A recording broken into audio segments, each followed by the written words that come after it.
es caso filtraciones, caso Hermosilla, caso Desbordes, caso INDH, bueno, tiene varios nombres, pero que ha ido conociéndose con el paso de los días, nos demuestra ciertos movimientos subterráneos, ajenos al conocimiento de la ciudadanía, mediante los cuales no voy a usar una terminología penal para evitar decir algo que no ha sido todavía zanjado, pero digamos intercambio de influencia, voy a decirlo así de un modo más coloquial, para efectos de los nombramientos en la Corte Suprema.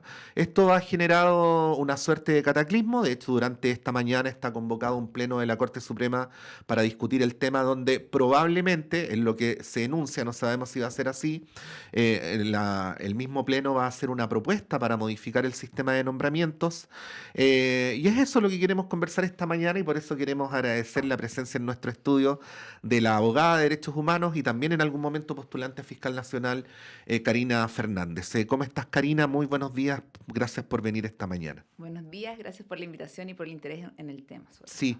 Te queremos pedir que te acerques un poquito más al micrófono. Voy a... Ahí. Eso, cosas que pasan en directo, como estos micrófonos hay que poner ahí la boca lo más directo frente a la parte del micrófono. Bueno, parto por preguntarte, ¿te sorprendieron estas filtraciones?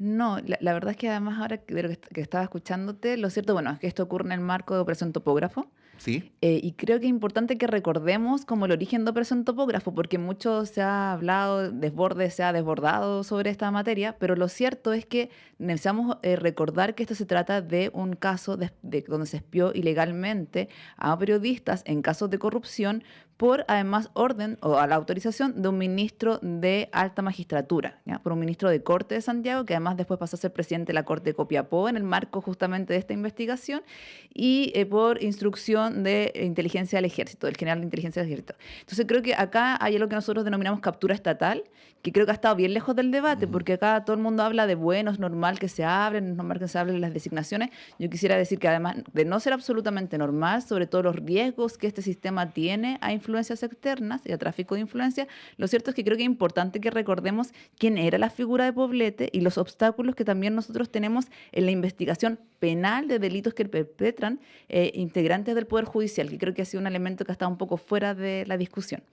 Ya, volvamos a ese principio, porque en lo que tiene que ver con ese caso ha sido súper difícil avanzar en la investigación y en el esclarecimiento de la justicia. Para explicarlo de la manera más didáctica posible, Karina, y pongámonos en el lugar de la gran mayoría de las personas que nos están viendo y escuchando, que no están familiarizadas cotidianamente con el funcionamiento del sistema judicial, ¿no? ¿Qué tiene que ver el mecanismo de nombramientos con el modo en que se van entorpeciendo las investigaciones? Ya, tal vez el origen de todo esto, a lo mejor si puedo ir más atrás, vamos, como en los principios, es la independencia judicial. Y también creo que en el debate de independencia judicial olvidamos que se trata de un derecho nuestro. Mucho también hemos visto a muchos actores hoy día que intervienen en el sistema como ministro de Justicia hablar como de este tema de independencia judicial como que fuera algo administrativo. Y no, lo cierto es que el derecho a la independencia judicial es un derecho fundamental que tenemos las personas y que se relaciona profundamente con el acceso a la justicia. Entonces, dentro de esa independencia tienen que haber salvaguardas, y una de las salvaguardas son precisamente los mecanismos de nombramiento, de cómo se accede en Chile al Poder Judicial.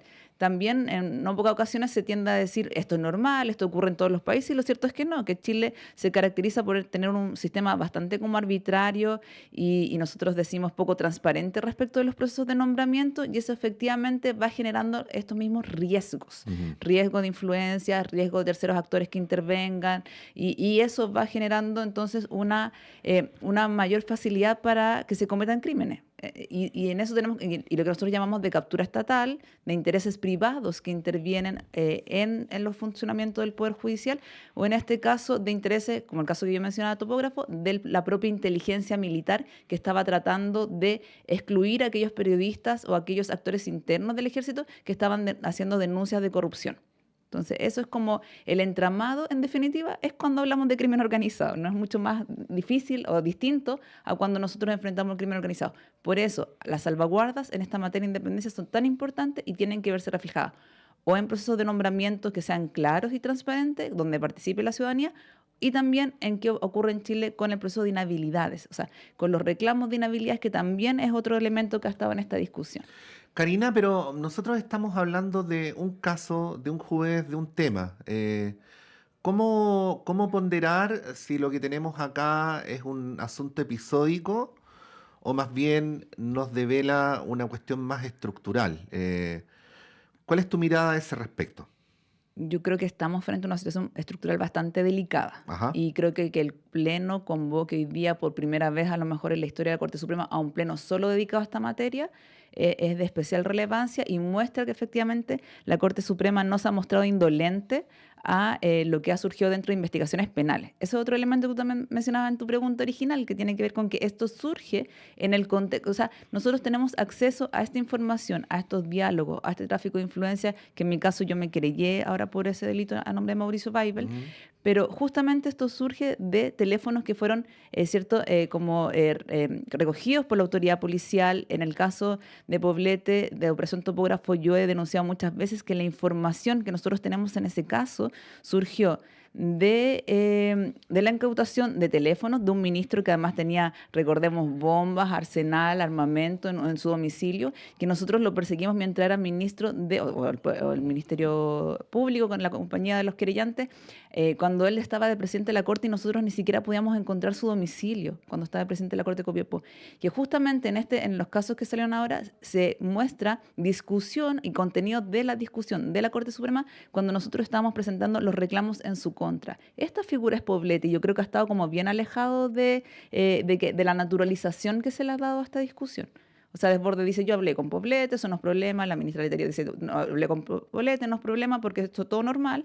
Pero lo cierto es que estamos hablando de una persona que está implicada en un delito de especial gravedad, en 19 delitos que además se relacionan con la ley de inteligencia Ujú. y falsificación de instrumentos. Entonces también otra pregunta es, ¿cuáles son los obstáculos que nosotros enfrentamos en la investigación de estos crímenes cuando precisamente los involucrados son alta magistratura y además está esto involucrado la ley de inteligencia?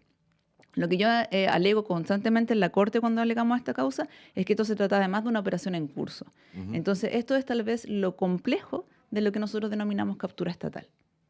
Sí, estamos conversando con la abogada Karina Fernández. Karina, si uno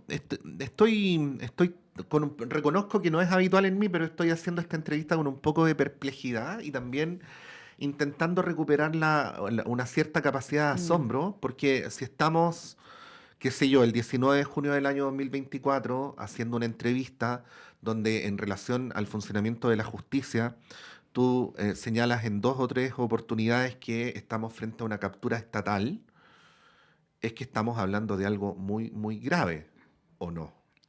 Sí, claramente que es grave. De hecho, bueno, hoy día justamente estamos haciendo esta entrevista a momentos de que inicie el pleno, Sí, ¿cierto?, de empieza la a las Corte 8:30, Suprema. claro. Eso significó que hoy día la Corte dejó de ver toda su tabla. Todas las salas de la Corte Suprema dejaron de conocer las causas que tenían que ver hoy día por estar en este pleno. Entonces, evidentemente se muestra que hay una urgencia en la materia, de que estamos en un momento delicado y que tiene que ver precisamente, bueno, con este tema del nombramiento de magistrados, estos procesos judiciales penales y, como yo te mencionaba, otro elemento que tiene que ver con la falta de todo lo que se conoce como los procesos de recusación e inhabilidades de los propios Sí. jueces. Karina, nosotros en los últimos años hemos tenido hartos casos que involucran a personajes de alta connotación pública, que es una manera eufemística de decir personas poderosas, que han tenido desenlaces absolutorios o equivalentes, que no han terminado por convencer mucho a la ciudadanía. Estoy pensando en los casos de corrupción que se investigaron a mediados de la década pasada, estoy pensando en investigaciones contra altos dirigentes políticos, a veces también contra empresarios. Bueno, si estamos hablando de esto que tú describes más bien como un problema estructural, uno podría presumir que podría ser frecuente que cada vez que alguien con cierto poder es investigado judicialmente pudieran operar subterráneamente estas influencias y por lo tanto que la justicia no operaría con los preceptos básicos con los que, según la formalidad, debería funcionar. ¿Tú piensas que están así como yo lo estoy diciendo o estoy exagerando? Sí, voy a como ir más allá de la historia de Chile Sí. porque desde los años 60 que Novoa Monreal hablaba de la justicia de clase. En definitiva, en esas décadas ya Novoa Monreal como distinguía en nuestro ordenamiento interno una serie de herramientas que permitían al juez generar una justicia de clase, de ciertos tipos penales que no se persiguen, que tienen, también estas semanas se ha hablado mucho de la elusión, por ejemplo, en el sistema de impuestos internos, y todo eso va dañando mucho la fe pública en la justicia, el valor público de la justicia y también cuáles son las herramientas que tiene nuestro sistema para luchar contra la corrupción, que es otro elemento muy característico. Pero si lo llevamos hoy día a la discusión actual, además de estas formas de corrupción, está el tema del crimen organizado, que también creo que es muy relevante que pongamos sobre la mesa. Y, por ejemplo, cuando yo fui candidata a fiscal nacional, este otro elemento muy importante tal vez que pasa con la selección de los fiscales nacionales en nuestro país en estas materias, porque justamente tiene que ver con la lucha contra la corrupción. Pero yo planteaba en el Pleno de la Corte Suprema precisamente dónde está el crimen organizado. Porque si nosotros seguimos pensando que el crimen organizado está en las poblaciones, subterráneo, que es algo feo, oscuro y marginal, estamos muy equivocados. Porque justamente el crimen organizado es operativo en la medida que va captando actores relevantes y poderosos en un país, como en este caso estamos hablando de Chile. Pero por eso es tan importante que tengamos atención, y yo sí creo que todos dejamos la mayoría de la sociedad de ponerle atención a estos procesos de nombramiento. Y es justamente en estos momentos de crisis donde volvemos a retomarlos, pero no estamos todos atentos a los distintos nombramientos, a la candidatura fiscal nacional, a las altas magistraturas, tampoco a los jueces. En este país los jueces los nombra, los designa el ministro de Justicia. Y durante muchas décadas yo recuerdo que habían incluso ministros de Justicia que llamaban a cada juez que nombraban y le decían: hola, lo acabo de nombrar juez, sepa usted que yo fui el que lo está nombrando en este nuevo cargo. Y eso va generando también una red, ¿cierto?, de confianza y que no está transparentado a la sociedad. Entonces estamos hablando de que yo creo que además de las críticas a los procesos de escrutinio, ausente de los procesos de nombramiento, también es importante que hablemos de cuáles son las herramientas que podríamos tener hoy día para mejorar con esta normativa actual el sistema. Y no siempre también estar hablando de cómo cambiamos esto, cuál es la reforma constitucional que se necesita, sino, bueno, ¿qué es lo que hoy se puede hacer para transparentar? ¿Qué es lo que hoy día puede hacer el ministro de Justicia para transparentar las ternas que él posee hoy día en su escritorio y que tiene que estar nombrando ministros? ¿Y qué se podría hacer al respecto? Yo creo que tienen que levantarse los criterios. Tenemos que conocer como sociedad cuáles son los criterios para los nombramientos. Si se hacen por ejemplo, en Chile no se hacen evaluaciones académicas ni de análisis de los casos que han dictado los jueces para nombrarlos después como ministros.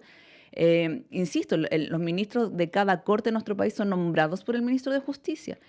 También ser cuidadosos en los discursos. El ministro de Justicia esta semana se ha referido a querellas que han presentado órganos autónomos del Estado como el INDH, denostando esa querella, diciendo que fue precipitado, cuando desde mi perspectiva y desde los derechos humanos y los discursos en materia internacional en ese sentido, lo precipitado es que él se haya referido a querellas que ni siquiera estaban admitidas. Ya, pero aquí yo veo que estamos en un zapato chino, Karina, o a lo mejor no estamos y tú nos corriges, pero ya, por ejemplo, vamos al tema del nombramiento del fiscal nacional, ¿no?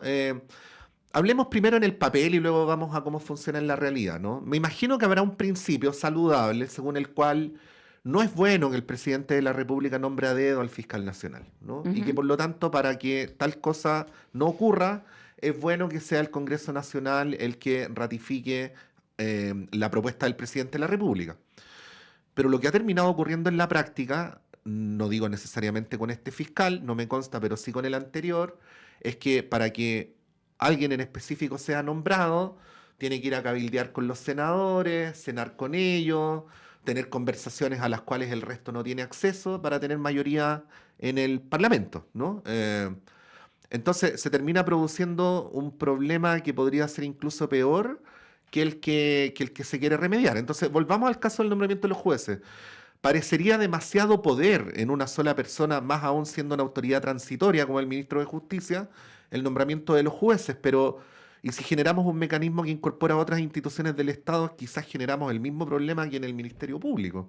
Sí, yo no creo que necesariamente esté mal, ni se critica. O sea, ¿qué es lo perfecto? Lo perfecto son altas magistraturas, o sea, el colegio de magistratura, que haya como una academia judicial y una academia de altos cargos que vaya como nombrando y que sean cargos ciertos de carrera.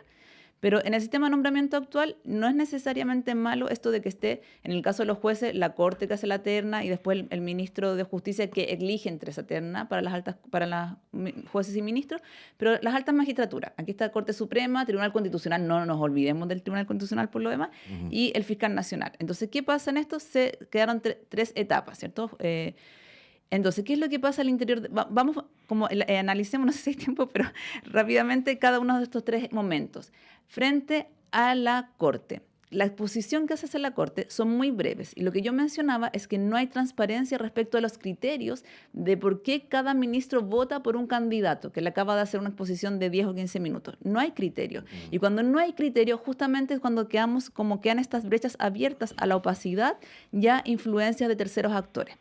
Entonces, no tenemos los criterios, no hay una evaluación, no hay procesos de escrutinio, y aquí también lo que sí podría haber es que se escucharan a terceros actores públicamente en las audiencias. Por ejemplo, que la academia pudiera decir algo de cada candidato, que sociedad civil pudiera decir algo de cada candidato. Entonces, como no existe ese espacio habilitado para que sociedad civil, academia, terceros actores, la prensa participe y pueda decir algo durante el concurso, es que lo que ocurre es que todos se lanzan por el lado a decir una serie de aspectos de la vida personal de una persona que a lo mejor no tienen mucho que ver con la discusión, ¿cierto? Y se tratan de buscar como las cosas ocultas, en lugar de hacerse de frente, transparente, dentro de ese proceso, y que nosotros conozcamos como una tabla de números de cómo se valora. Nosotros hoy día no conocemos el criterio por el cual cada ministro de la Suprema vota por alguien. Ni tampoco conocemos la discusión, porque lo único que nos entregan la Corte Suprema es una acta con votación. Y en el caso del Tribunal Constitucional, además de la persona que la Corte Suprema nombra al Tribunal Constitucional, eso es secreto. Ni siquiera sabemos quién vota por quién. De eso estamos hablando en esa etapa. Después, la segunda etapa también, si existieran criterios, si el ministro de Justicia tuviera criterios sobre la mesa, los que podamos debatir, si ahí también pudiéramos escuchar, si hay una presentación, si hay un examen, si hay cuestionarios, si hay un análisis de los fallos, podría ser relevante. Y en tercer lugar, entonces ya llegaríamos con un proceso más transparentado al elemento político, que en este caso es el Senado, y también en el Senado debería haber una pauta de evaluación de estos criterios técnicos, objetivos. Lo que pasa es que, de hecho, si nosotros vemos el último proceso fiscal nacional, las preguntas que se le hicieron a los tres candidatos a fiscal nacional distaban de tener que ver con aspectos técnicos, eran aspectos personales. Sí. Karina, para finalizar esta conversación, que en todo caso podría ser mucho más larga, pero la vamos a continuar. El año 2022 tú levantaste tu postulación a fiscal nacional, ¿no? Y cuando renunciaste, tengo aquí frente a mí el día jueves 22 de diciembre, lo hiciste con fuertes críticas al sistema político. Y bueno, ¿qué podrías decir a ese respecto, habiendo ocurrido lo que ocurrió en ese momento? Hagamos un poquito de memoria. 2 postulaciones, ambas rechazadas, finalmente termina siendo nombrado Ángel Valencia. Retrospectivamente. Yo creo que no es necesario hacer retrospectiva, porque hice la crítica contundente en ese mismo instante y también de frente al proceso. Yo creo que esto nos lleva hoy día a lo que ha dado CIPRE a conocer respecto de la ministra Vivanco, que son las discusiones y las presiones durante este momento, o incluso las ofertas, son muy delicadas, porque sí me gustaría, que no tenemos procesos de análisis y de recursos al interior de este sistema. Entonces, ¿qué fue lo que ocurrió? Y quisiera recordar esto en ese proceso, es que uno de los candidatos de la quina renunció. Sin invocar causa, renunció. Entonces el presidente, en lugar de tener una quina, tuvo 4 nombres en la mesa. Y yo hice un recurso frente a la Corte Suprema para que llenara esa quina, y la Corte Suprema rechazó el Pleno discutir sobre armar de nuevo esa quina. Esto era más delicado porque ya era la candidata número 6. Entonces, todos estos aspectos donde nosotros evidenciamos que no hay posibilidad de recurso, que lo que yo decía podría ser que un candidato de la quina renuncie porque el crimen organizado lo está presionando. Puede ser porque alguien le está ofreciendo un doctorado. Puede ser porque le están ofreciendo otro cargo. Entonces, toda esa discusión que es poco transparente, es necesario que la protejamos con lo que se denominan salvaguardas. O sea, puede ocurrir lo mismo que con las candidaturas políticas, que tú postulas, pero no para ganar, sino para que te ofrezcan algo a cambio de bajarte. Es que quiero recordar que acá renunció un candidato y esa quina no se llenó. Sí. Entonces, eso muestra y evidencia lo delicado tanto de lo que se está dando a conocer dentro de otros procesos judiciales, como el caso Hermosilla o el caso Topógrafo, y también lo que ha evidenciado nuestra historia reciente en estas materias. Abogada Karina Fernández, muchas gracias por haber venido esta mañana a la radio de la Universidad de Chile. Muchas gracias de nuevo por la invitación y por abordar este tema que quisiera recordar tiene que ver con los derechos de todos nosotros. Sí, pues. O sea, la justicia nos incumbe a todos y todas. Es una de las instituciones fundamentales de la República. Por eso es tan delicado lo que está pasando. Bueno, debería estar en este momento, más o menos, ¿no? Por empezar el Pleno de la Corte Suprema para discutir este asunto. Obviamente va a ser uno de los temas de seguimiento durante la mañana. Vamos a ir un breve alto y a la vuelta seguimos con las conversaciones.